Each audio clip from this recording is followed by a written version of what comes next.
Tiens, mais parlons de choses positives, sérieuses, etc. Parlons de quartier d'affaires, Aziz. Oui. T'es en pleine...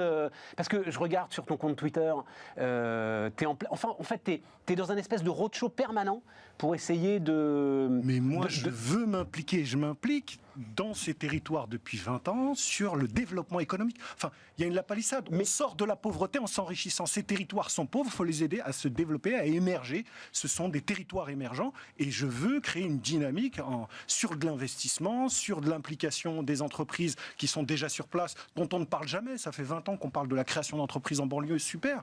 De l'incitation à la création d'entreprises en banlieue, super. Mais les boîtes qui sont là depuis 3 ans, 5 ans, 10 ans, personne n'en parle de cette croissance. Ces gens qui sont là, ces entrepreneurs qui sont là, s'ils ils se développent, ils vont créer un petit peu d'emplois, ils vont payer un peu plus d'impôts et de recettes fiscales locales, ils vont sponsoriser peut-être un peu plus les assos qui sont là.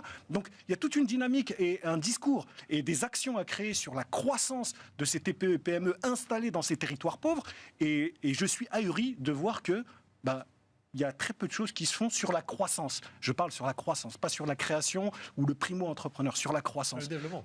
Et encore une fois, là je vais en profiter pour pousser un coup de gueule sur cette banlieue que j'aime.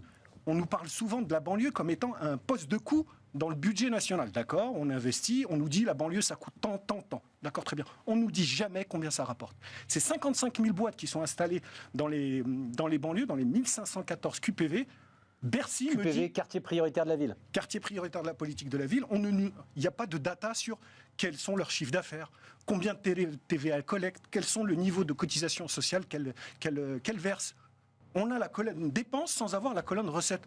Mais je trouve ça injuste.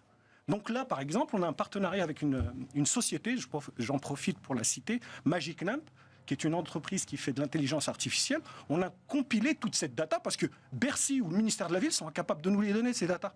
Donc on a été, avec des algorithmes, chercher sur Internet pour compiler tout ça. Quartier d'affaires, c'est la première association à avoir compilé un annuaire des 55 000 entreprises installées en QPV, parce que personne n'avait la data. Et alors c'est quoi leur chiffre d'affaires Est-ce que c'est plus ou moins Total Je croyais qu'il allait dire le chiffre français. C'est beaucoup moins que Total. C'est beaucoup moins que Total. Non mais tu vas sortir ça, c'est super intéressant. On a lancé un baromètre. Sors-moi un chiffre au-dessus du chiffre français. Un baromètre des entreprises installées en QPV. Puisqu'il y a un baromètre des entreprises générales. Mais moi je veux savoir... Non, mais attends, tu as parfaitement identifié le truc. Et ça ne m'étonne pas d'ailleurs, Aziz. Moi je veux pas un baromètre. Moi je veux les chiffres. Tu as parfaitement raison. Je veux la colonne recettes en face de la colonne dépenses. C'est ça. Mais c'est pas possible de le faire, ou c'est compliqué, ou on est en train de le faire. On a toute la data. D'accord. Ce sera... Donc tu vas avoir la TVA notamment. TVA, on a déjà toutes les liasses fiscales, on a même le lien du compte LinkedIn des dirigeants. C'est-à-dire qu'on a vraiment fait un annuaire très complet et on va lancer ça, enfin on va communiquer sur le sujet lors d'un grand raout autour de ce baromètre des entreprises installées en QPV. Bravo. Je rappelle qu'il y a 55 000 entreprises, que ça représente 180 000 emplois, que là-dessus, tu as un petit millier d'ETI.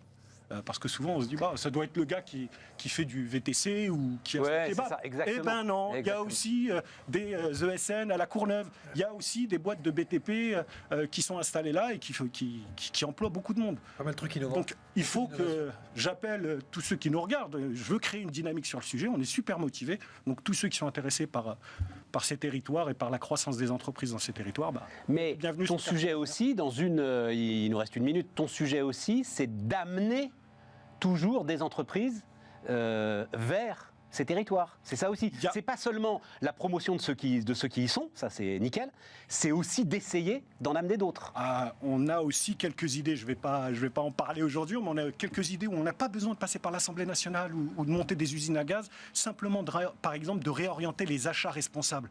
2% des achats responsables des grands groupes, orientés vers les entreprises qui s'est installées en QPV. Soit tu développes le chiffre d'affaires de ceux qui sont déjà installés, soit tu vas créer une mobilité d'entreprises qui vont aller s'y installer. Et ils sont demandeurs de ça. Et ils sont demandeurs de ça, les grands groupes. Et ça cause la casse RSE, etc.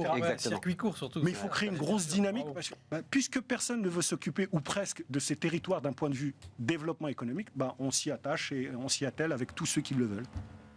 Légion d'honneur. Mais tu l'as déjà, non, la Légion d'honneur ? Non, pas encore ? Ils s'en foutent. Pas encore.